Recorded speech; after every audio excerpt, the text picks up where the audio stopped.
എല്ലാവർക്കും നമസ്കാരം. കുറച്ച് നാളുകൾക്ക് മുമ്പ് തിരുവട്ടാർ പോയി ആദികേശവ പെരുമാളിനെ തൊഴുവാനായി ഒരു ഭാഗ്യമുണ്ടായി. അപ്പോൾ അതിൻ്റെ വീഡിയോ ഞാൻ പോസ്റ്റ് ചെയ്തിരുന്നു നേരത്തെ. അപ്പോൾ ആദികേശവ പെരുമാളിനെ തൊഴുതതിന് ശേഷം കുറച്ചടുത്ത്, അതായത് ഒരു 3 കിലോമീറ്റർ ദൂരം മാത്രമേ ഉള്ളൂ, മാത്തൂർ ഹാങ്ങിങ് ബ്രിഡ്ജ്. അവിടെയും പോയി. അവിടെ പോയതിൻ്റെയും വീഡിയോ ഞാൻ പോസ്റ്റ് ചെയ്തിരുന്നു. അതിനുശേഷം ഞങ്ങൾ അവിടുന്ന് കുറച്ചടുത്തായിട്ടുള്ള അരുവിക്കര എന്ന് പറയുന്ന സ്ഥലത്തേക്കാണ് എത്തിയത്. അപ്പോൾ ഒരു സാമാന്യം നീണ്ട ഒരു യാത്രയിൽ ഒരു പകൽ കൊണ്ട് 3 പ്രധാനപ്പെട്ട സ്ഥലങ്ങൾ കാണാൻ പറ്റി എന്നുള്ളതാണ് ഈ യാത്രയുടെ ഏറ്റവും വലിയ പ്രത്യേകത. ആദികേശവ പെരുമാളിനെ നേരത്തെയും തൊഴുതിരുന്നു, വീണ്ടും തൊഴാൻ ഭാഗ്യം കിട്ടി. അത് കഴിഞ്ഞിട്ട് മാത്തൂർ ബ്രിഡ്ജ് കണ്ടത് ആദ്യമാണ്.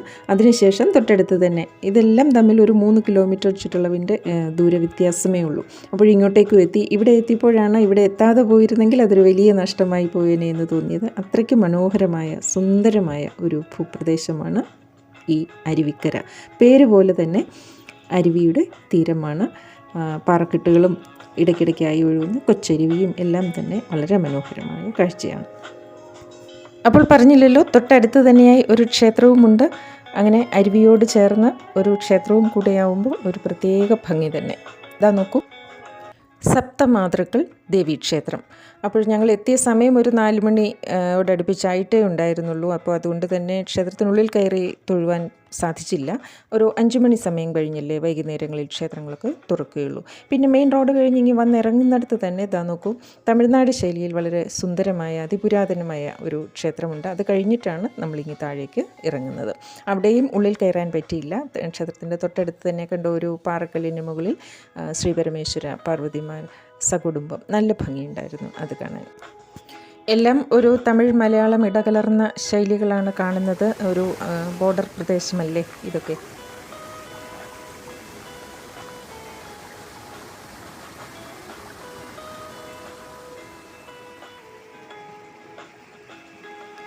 വിനുവിന് ഈ സ്ഥലം വളരെ ഇഷ്ടപ്പെട്ടു. ഇന്ന് കണ്ടതിൽ ഏറ്റവും മനോഹരമായ സ്ഥലമെന്നാണ് പറഞ്ഞത്. അപ്പോൾ ഞാൻ വിചാരിച്ചു, അടുത്തുള്ളവർക്കൊക്കെ എത്ര സുഖമാണ് ഈ വൈകുന്നേരങ്ങളിൽ ഈ ക്ഷേത്രത്തിലൊക്കെ ഒന്ന് തൊഴുത് ഈ അരുവിക്കരയിൽ വന്ന് കുറേ സമയം കാറ്റൊക്കെ കൊണ്ടിരിക്കാൻ എന്ത് രസമാണെന്ന് ആലോചിച്ചു. ഒരുപക്ഷേ സ്ഥിരം താമസിക്കുന്നവർക്ക് ഇതൊക്കെ ഒരു സാധാരണ കാഴ്ച മാത്രമായിരിക്കും. ദൂരെ നിന്നും വരുന്നവർക്കാണ് ഇതിൽ കൂടുതൽ ആകർഷണീയത തോന്നുക, വല്ലപ്പോഴും കാണുന്നവർക്കൊക്കെ തന്നെ.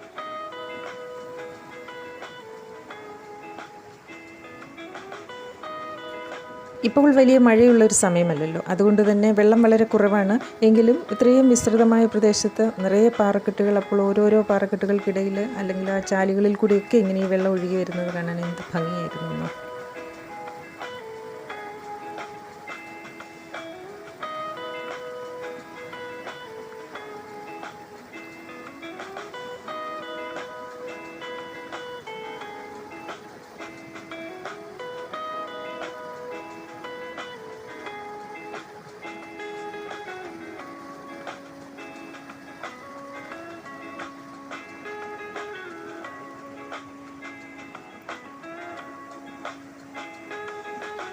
വെള്ളം വളരെ കുറവായതുകൊണ്ട് തന്നെ പാറക്കെട്ടുകൾക്കിടയിലൂടെ ഇങ്ങനെ ചാടി പോകുന്നതിന് വലിയ ബുദ്ധിമുട്ടൊന്നുമില്ല. നല്ലൊരു രസമായിട്ട് തോന്നി.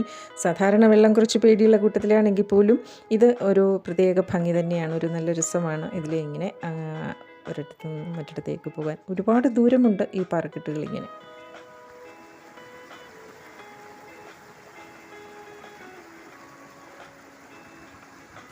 തിരുവനന്തപുരത്ത് നിന്നാകുമ്പോൾ 50 കിലോമീറ്റർ ദൂരമാണ് മാർത്താണ്ഡത്തേക്ക്. മാർത്താണ്ഡത്ത് നിന്ന് വളരെ കുറച്ച് ദൂരമേ ഉള്ളൂ തിരുവട്ടാറിൽ നിന്ന് ഇങ്ങോട്ട് 3 കിലോമീറ്റർ ദൂരം. അപ്പോഴെപ്പോഴെങ്കിലും ഒരു തിരുവട്ടാർ യാത്ര തരപ്പെടുമ്പോൾ ഈ മാത്തൂർ ബ്രിഡ്ജും അതുപോലെ ഈ അരുവിക്കരയും ഒക്കെ മിക്സ് ആവാതിരിക്കാൻ ശ്രദ്ധിക്കുക. കണക്കാണ് നമുക്ക് കൂടുതൽ കാണാനുള്ള ആവേശം കണ്ണിലും മനസ്സിലും നിറയ്ക്കുന്ന കാഴ്ചകളാണ് എല്ലാം.